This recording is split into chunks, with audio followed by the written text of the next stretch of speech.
Have you ever wondered why some people can lose fat quicker and some people can gain muscle faster than others? And they could be following literally the same diet, the same workout routine. They're going to bed at the same time, waking up at the same time, doing everything pretty well the exact same. This is where I want to share something, or at least a different perspective, rather than just thinking calories in versus calories out, or just genetics.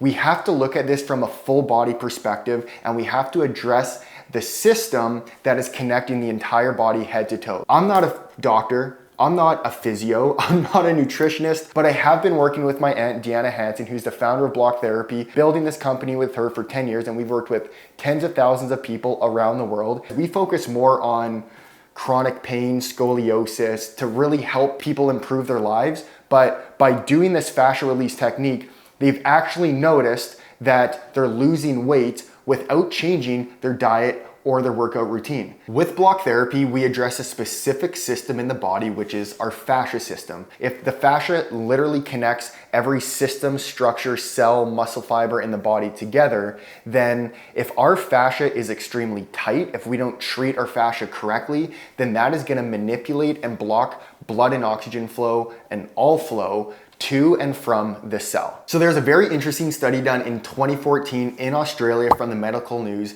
and they literally proved that 84% of weight loss is excreted as carbon dioxide through the breath, through the exhalation phase of the breath. In the study, they mentioned that breathing is the vehicle for fat loss, but not the actual fuel. So we can say in this case that the fuel will be the movement, it will be the exercise, it will be eating healthy foods for your body type, of course. You have to ask yourself, well, what kind of vehicle are you driving? What is the vehicle within you that is actually excreting the carbon dioxide out of your body effectively? Because if we're not breathing properly, if we are just breathing shallowly through the muscles in the upper chest, and we aren't optimizing the diaphragmatic breath, then you might not actually be losing as much weight as you can because you're just not breathing properly. Now that's a pretty insane thing for me to say, but to connect the dots between this study, fascia, and the breath, it does make sense. So now let's look at this from the perspective of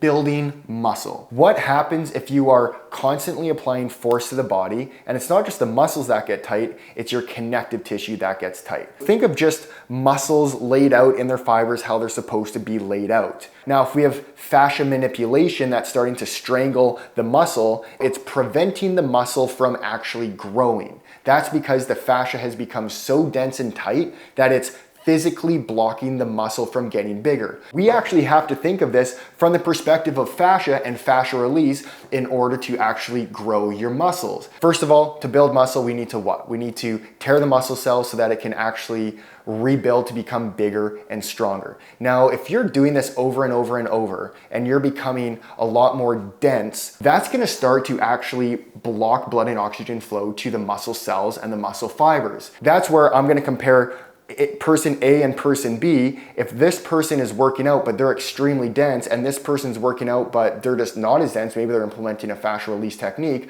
this person's going to allow a lot more blood and oxygen and nutrients to build the muscle properly. Think of almost like a Saran Wrap, or if you have a fish net that's just strangling your muscle fibers. If that net's getting tighter and tighter and tighter as you work out, and the muscle just man, let me breathe, let me be free so I can actually grow. You're telling me to grow, but I'm physically locked by this connective tissue. Well, then that's where you need to release the connective tissue. Person A has a tight fishnet that's blocking their muscles from growing. Person B is allowing that fishnet to expand and contract with the movement, but it's fluid. It's doing what it's supposed to be doing. And that person will see bigger gains within their muscle because they have proper blood, proper oxygen flow to rebuild the muscle properly. So now that I mentioned the perspective of our connective tissue, our fascia system, on how that can benefit you with weight loss, and then building muscle, how we need to release the fascia so that it can actually grow, breathe, and build to be bigger and stronger, Doing a fascia release technique is something that you need to do throughout your entire body. Well, you don't have to, but that's what we recommend, because if our connective tissue holds us from head to toe, then we need to release it from head to toe, because if you have an issue in your left hip, maybe that's actually causing the issue in your right shoulder, and that's more of a pain perspective. But what about when there's those stubborn areas of fat that you just can't lose? And that can typically be in the low belly, the love handles, it can be in the inner thighs. Those are just some common areas, but why is it there? So a lot of people will say, oh, well, that's just like how gravity's working for your body, and that's just where it's going to compress and just store the fat.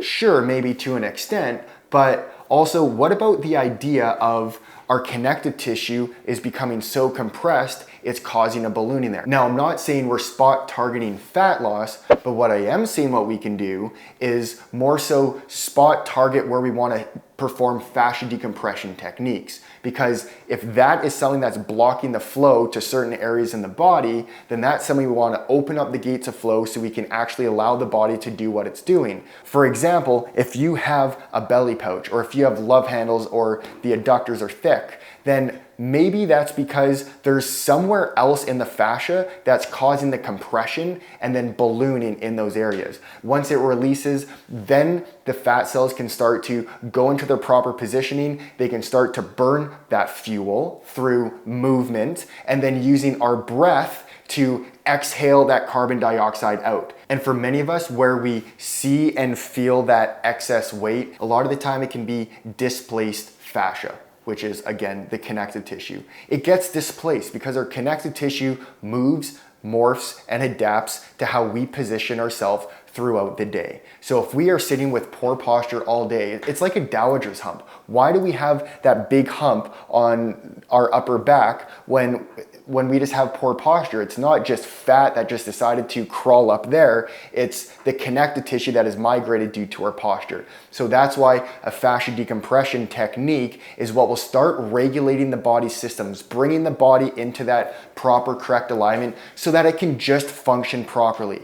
That's all I'm really trying to say, is release the connective tissue, allow the proper optimal flow throughout the entire body so that you can feed the cells properly, you can rid the waste from the cells properly, and allow the body to perform how it's designed without all of this compression. So let me know what you think about this. Do you agree? Do you disagree? Does it seem like complete hocus pocus? Let me know in the comments below what's working for you from the perspective of weight loss and gaining muscle. I'm extremely curious, and of course we know the health, wellness, and fitness industry is pretty well changing every single day. And remember, nutrition is of course important. You need to find what nutrition works well for you. That is a separate video. I'll save that for another time. But remember, there are foods that can cause inflammation, that give the illusion of fat, but it's actually just water weight. So try not to get too confused about this. This is an added opinion that has been working for us and for thousands of people in our community. It's the fascia decompression technique. Regardless if you agree with this or not, it probably will benefit you.